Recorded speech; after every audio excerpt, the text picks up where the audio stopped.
So the world is changing, right? And sales are changing. And in fact, many of us are presenting online, right? We're entrepreneurs or small business owners, or maybe you're a salesperson for an organization, or a small business founder, right? You do all the roles yourself. This idea, though, is if we're engaging with contacts online. Now, in person is a different story. This is going to be in the context of developing respect from your potential buyers and clients online. And when I say respect, this is in the lens of people decide to purchase, decide to work with someone because it used to be, right? Because they know them and like them. Trust was a factor as well, still is, but it's now, I want to say, shifted toward respect, right? And then the idea of respect is that they respect your competency, they respect your ability, your intelligence, they inspect whatever it is that your product or service is providing to give them an answer to their problems, right? That element of respect, not like, oh, well, you must be a good football player, so then I respect you for that if you're a football fan, right? Not to do with that. So it's in the respect of your own business answering their problems and solutions, or problems and questions or issues, right? If you're trying to get a loan, if you're trying to buy a house, if you're interested in some sort of financial product, right? Those all require this concept of no, yeah, of course. Liking you, though, I would say is not as critical. There's many people that buy products and services from things that they don't necessarily like, but that they need or that they respect, right? They're like, well, I respect this product or service to solve this problem I have. It's not a matter of whether or not that I like this person so much, because we all have our different flavors, right? We all like different musics or different uh, tastes and interests and things like that. That like factor is, I would say, not as important as the respect factor. The other thing is, again, people don't really buy based on like, they buy things that are superfluous to them, right? Hobbies and things like that based on what they like, but they're going to invest in their business, in their life, based on the things that they respect, that they've earned trust from. So let's get straight into it. How to earn respect from potential buyers online. I want to actually start this by introducing this shift that I just described, right? People want to understand that you, your product, your service, you're credible, you're believable, reliable, you have their interest in mind, right? It's the like fiduciary responsibility, like real estate agents have. People want to have that trust in you that you can solve their problem and you're going to be the professional to be able to do this. So this is why these pillars of respect I'm going to bring up now. Competence. I say this all the time, guys. I say show, don't tell, right? I can sit here and talk about how these things do this, or talk about percentages. Like if I'm, again, in real estate doing a market update, or I'm in finance and I'm talking about the market, I'm just saying things versus actually showing you evidence, right? Graphs, charts, non-verbal communications. These are abilities to show, don't tell. People often retain and understand information better when you show them and don't tell them, versus just talking about it. So competence, I would say, is one of the first and most important pillars of respect through this lens. Now, again, we're not talking about like where, oh, you made a funny joke or you did your hair a creative way or with whatever, right? That this is totally unrelated to that. And it's in fact related to your ability, your product and services in it, and it's more on the business side. It's nothing to do with liking. People, again, different factor. We're talking about social media or YouTubes and TikToks and things like that. Like is still very, very important there, but we're not focused on that here. This is again for when we're trying to generate leads for a very specific business opportunity. So keep this lens in mind. Show, don't tell, and we're providing competence. We're showing that we're competent, and that's going to help people respect us. They're like, man, this guy definitely knows what he's talking about. And that means that I should talk to him about this problem. So, examples of competence, right? We have the screen recorder here that's built exactly for this. There's so many applications for this, right? Depending on your industry, depending on your product, your service, what you're doing. You can do things like market updates where you're showing visuals, right? Even things like a proposal here, right? Like they used to have a proposal template. Let me see here, like right here. So this is just a generic project name proposal, right? Instead of sending this just as text, you'd break it down. you'd explain, you'd articulate, you'd show your tonality and your expertise. This is, again, showing, not just telling.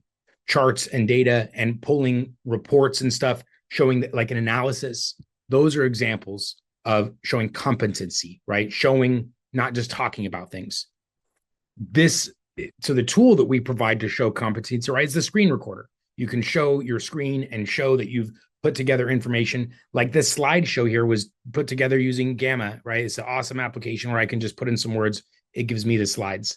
So you guys, this ability to show competence is easier than ever before, right? We can analyze data. We can put together visuals way easier than any time in the past. And that allows us to show competence. So actual practical steps of showing competence. And this is the first pillar to building respect. The second thing, guys, is consistency. This is both to your potential buyers. This is to the algorithms. This is to the email deliverability vehicles. This is essentially to the entire world that we're talking about consistency. If you are showing up to work or to your business, to in front of people every day, and you're the same person and you're professional and you're informative and you're providing value, right? That's the consistency. Whether it's you're showing up in a physical space, whether you're posting regularly, right? Post regularly, reply promptly. That's what this is about. And depending on your vehicle, on your channel, right? Are you posting to social? Are you YouTube or TikTok, whatever? Are you sending emails regularly? Is it text messages? Is it live trainings, Zoom webinars? Whatever this medium, this channel, this vehicle that you have the ability to be consistent through, we need to make sure that's something that you are double down on, right? Again, algorithm is trained specifically on this. If you're not consistent, if you're posting sort of sporadically, randomly here and there, the algorithm knows this, just like people, right? If people see, oh, well, sometimes you're on, sometimes you're not, sometimes you respond, sometimes you don't, sometimes it's professional, sometimes it's not. That's consistency in your own business, in your own channels of communication. So I won't be too specific here in that, oh, well, if you're in emails, you need to send emails so often or so whatever, because it's very dependent, right? It's dependent on your channels. If you're, again, on social, if you're email, if you're texting, if you're live training, whatever that is, you need to make sure that you have a system to do it consistently. You don't want to be sporadic on any channel, not in email, not in social, not in live events. So competency and consistency, you know what you're talking about, and you can do it regularly with stamina and with follow through. Right now, we're building credibility. Now we're building trust with people. So whether, again, you're in an email newsletter or social media or out in person, right? You have a booth or something. There's any ability to apply these elements of building respect. Again, this is through the lens of online, but technically it's applicable to anywhere. All right, third pillar here, guys, your character, integrity, right? Being honest, being open, being, and I use this word often, altruistic. Now, none of these things that we do for our business, right? If we're doing trainings or providing value, none of these things are truly altruistic, right? Because we're doing it with the ultimate hopes that it's going to help generate business and revenue for ourselves, right? But when you can make it appear like, hey, guys, I wanted to provide this research for your benefit, whether or not you decide to do business with me, that's regardless. I would like you to have this information because I want to do good for other people. That sort of positioning is what instantly leads to someone to say, wow, this person has integrity. This person is a good person, right? That's very subjective. But this idea of operating with integrity, operating with politeness, right? I think that professionalism, and as this new generation is going to come in, this is probably even more important for them. Many of us have been doing business for some time and just know how to keep a professional tonality and things like that. But I would say that as things are moving forward, this is going to be more important. People want to work with honest people full of integrity that display themselves that way. This is one that's not as easy to demonstrate yourself, right? You can't just say, I'm honest, but there is an ability to leverage other people's words here. And so the practical application for how to demonstrate this through testimonials, right? We have entire lesson plans outside of this on how to capture testimonials with Dubb, which is other people's words, other people's messages that show your integrity, that show your credibility, that show your character.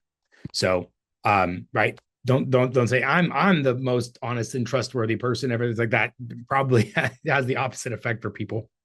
So those are the three primary pillars of respect through this lens of business, guys. It's the competency, showing what you're looking to talk about, showing the information you're trying to share. Don't just talk about it. Your consistency, your ability to do this regularly in the vehicles or channels that you've chosen to communicate in, whether that's in person or on a social platform or through email or whatever, mail even, right? Consistency. And then last is your character, often shared through other people's perspectives than through our own, to really show that. Now, this sort of course happens naturally if you're doing the things I described, where you're showing up, trying to provide value, doing that consistently, doing that through competence or competent communication. Those are also going to lead to people seeing your character. All right. Some specific applications. We talked a little bit about these online. Guys, for authority, right? Show, don't tell. We talked about the screen recorder. Literally show them what they need to see. Show the answers to their real questions, to their real problems, to the things that your prospective buyer is actually looking for. We talked previous trainings on this, guys: ICP training, value proposition training, your ability to use things like keyword planner to research what are your potential buyers looking for, and how do you position yourself with authority in front of them, with research and with the screen recorder. Proof, right? This is the both of your character and of your results. That's the testimonials, client success stories. Those can be multiple, right? It's powerful content, but it's also the ability to show your character and then do so consistently. If you have many testimonials, many client success stories, that then powers up all of those things. It shows, doesn't tell. It provides character, insight to your character, your integrity, and it allows you to post consistently or do something consistently. The last one there, of course, look, sound, professional, right? We're all I've not met any Dubb people that aren't of this, right? Because we're all investing into our business. We're all here showing up to make sure that this is a given. So anyway, this is practical applications. And just the final thought here, guys, with how to actually go apply this. Just keep these things all in your mind when you are showing up. What is the channel that you've chosen to communicate on? Have you decided? Is it email? Is it social? Are you showing up consistently? Have you chosen that lens that you want to provide, where you're showing, not telling? You're demonstrating your competency. You're demonstrating your character. Do you have the systems in place to research this content, to collect those testimonials, to help you fulfill that consistency? So there's multiple trainings that all sort of culminate into this one framework. But if you guys need access to those, right, if you're watching this training after, you'll see this on a showcase with the rest of our founder coaching sessions about ICP, about value proposition, about researching to make sure you're providing value, to that you have lots of topics to be consistent on, so that you can show information that your buyers are actually looking for. So if any part of this was like, damn, I need the rest of these lessons, then come check us out. Join the founder coaching program. And if you're already here, you'll know the rest of the training here is in the showcase. So thanks again for your time, guys, and off to it. Go earn respect from your potential buyers. Thanks.